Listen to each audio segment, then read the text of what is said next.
Finally, after the bizarre ending of 2022's final pay-per-view and Yuri Prohaska vacating his title, the light heavyweight division has crowned a champion. Jamahal Hill has become the first fighter out of Dana White's Contender Series to become a UFC champion. But wait, how did we get here? Born in Chicago, Illinois, the story of Jamahal Sweet Dreams Hill really started at the age of 12, when Hill's family moved to Grand Rapids, Michigan.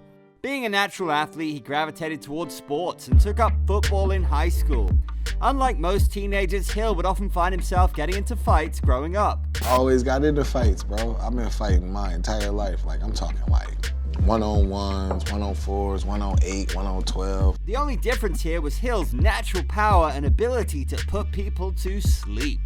Facing up to 8 or even 12 people at once, Jamahal would often find himself laying people out, which would end the altercation.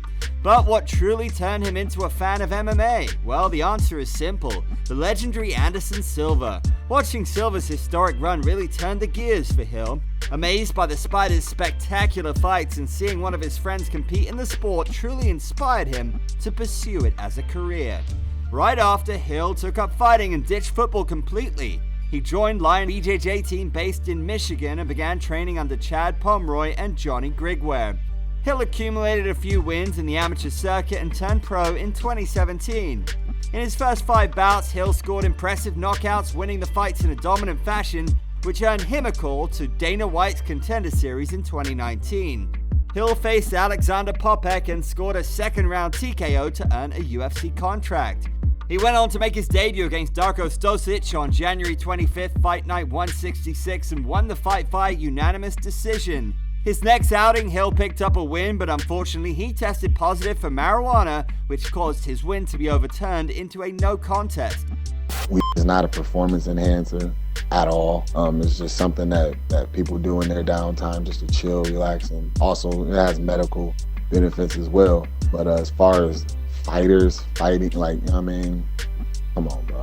This set the stage for him to face an even tougher challenge as he faced Ovin St. Preux, and it saw him earn a second-round KO. His next fight saw him suffer his lonesome loss in his MMA career at the hands of Scottish giant Paul Craig, and he even broke his hand. However, these setbacks could not keep him away from achieving greatness, as he went on to score 3 brutal KOs over the likes of Thiago Santos, Johnny Walker, and Jimmy Crute.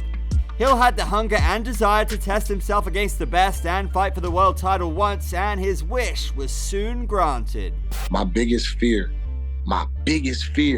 for a while was dying without knowing how good I truly was, without knowing my true potential.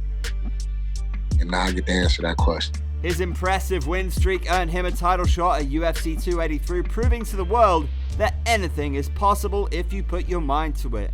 What happened next? Well, that is something fans won't likely forget ever. Jamahal went on to dominate Glover Teixeira for all 5 rounds and cemented his place as the best light heavyweight in the world.